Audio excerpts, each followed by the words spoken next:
there friends, hi, it is Jess here and I am here just to talk to you about a very simple yet really fundamental aspect of yoga practice, and this is taken from Hatha but actually very relevant to our Kundalini practices, where I will be asking you at stages to activate your root lock.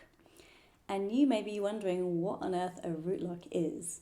So I am going to just speak through 3 bandhas, they are known as, and I'll explain to you what they are and we can practice together what they feel like as well in your body so you become more familiar with them. So to begin with, the root lock is actually called the Mula Bandha, and for those of you who are more familiar with the esoteric aspects of yoga, you'll know what is called the Muladhara, which is the root chakra, the first chakra in the body. And this does reside around the area of the root lock, being the lower part of the body, the base of the spine and the genital area.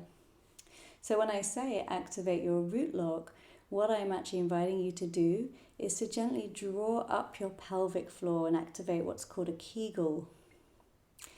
And with this, you'll notice that you're drawing up your anus and your sexual organs, and gently, as though you're holding in your pee. Sorry, it's not the most easiest thing for me to explain to you and keep a straight face as I do it.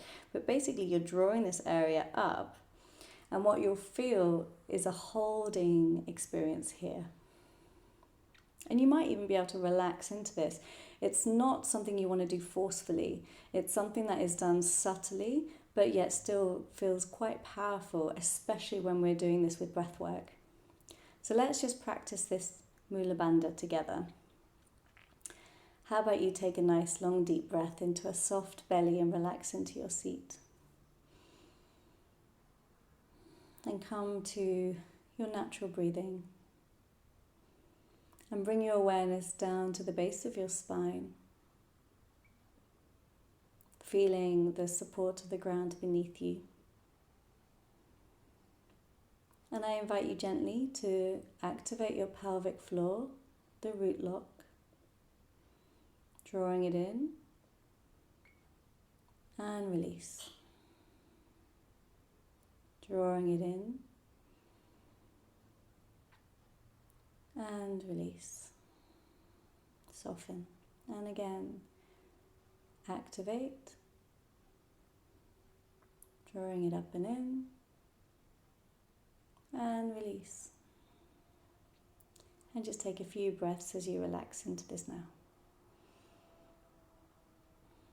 And you'll notice when you do that, perhaps a subtle shift in your energy as well. Perhaps you feel more grounded and supported. And there are lots of also great medical benefits as well from working with Kegel exercises. I won't go too deep into those, but you're welcome to look it up as well. Nevertheless, for the purposes of a yoga practice, this is really helpful to help contain the energy. This is one of the purposes. It brings integrity to our poses and containment of our energy. The next bandha is the Uddiyana Bandha, and the Uddiyana Bandha sits here at the diaphragm. And the diaphragm is a major junction in our body. It is the connection point between the lower body and the upper body, and also through our chakras, this is where we shift our energy into the lighter, less dense energies around the heart and moving up through the throat and third eye crown. And so this is quite a major junction in our bodies, and you might even notice that here can reside some tensions and tightness, a lot of anxiety. You've also got a major nerve plexus here.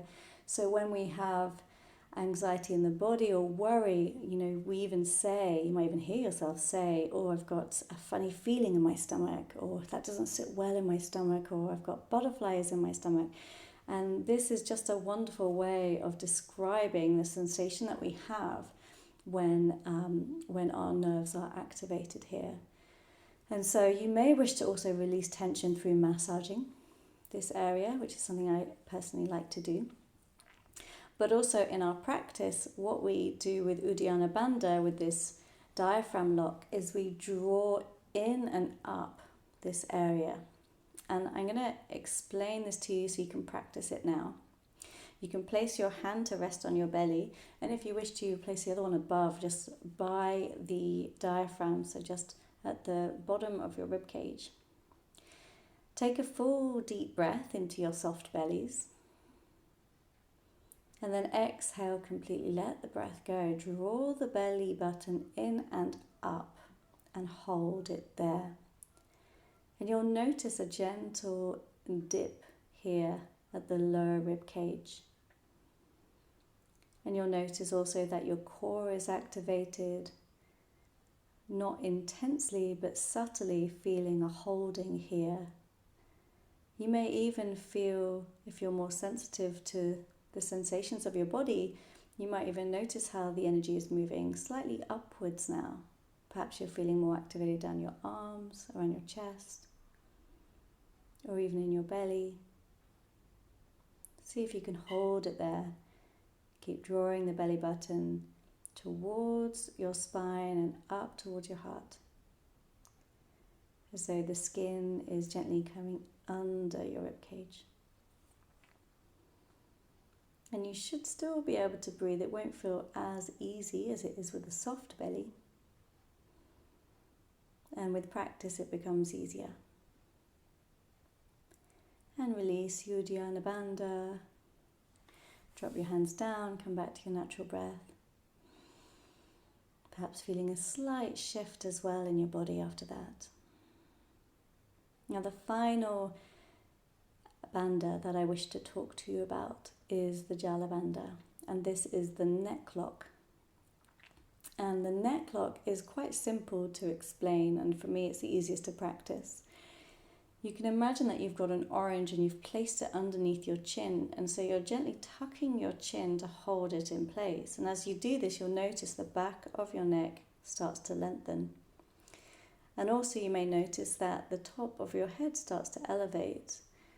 That is Jala Bandha. So you've got a gentle tuck of the chin. Make sure your jaw remains relaxed, but you're lengthening the neck. And so you're releasing any creases that may be appearing in the back of the neck. They're all lengthening up. And as you do this, you may even notice that your thoracic spine is also lengthening with it. It has a wonderful way of just elevating the whole of your spine. So that's Jala Bandha. Crown lifting up towards the sky as though there's a thread from the top of your crown, lengthening the whole of your spine. And you feel a very subtle upward sensation, lengthening of the neck, maybe a slight release of the spine. Now, if these are new practices to you, they'll take a bit of practice just to get more familiar, more comfortable with them. They certainly do shift things when we bring them into our yoga practices. And what you might notice is that there's more integrity in your poses and more integrity in your postures. A really good pose to practice this with, which many of you will be familiar with, is downward facing dog. So next time you're in your downward facing dog, see if you can activate all three bandhas. Talk yourself through it. Activate Mula Bandha, root lock, drawing up the pelvic floor. Uddiyana Bandha, subtly drawing up and in the belly towards the diaphragm. And Jala Bandha, having a subtle tuck of the chin, imagining that orange underneath, lengthening your neck. And see what a difference that makes to your practice. Okay, well, thank you all so much for your time, and I hope this is beneficial to you in your practice. Much love.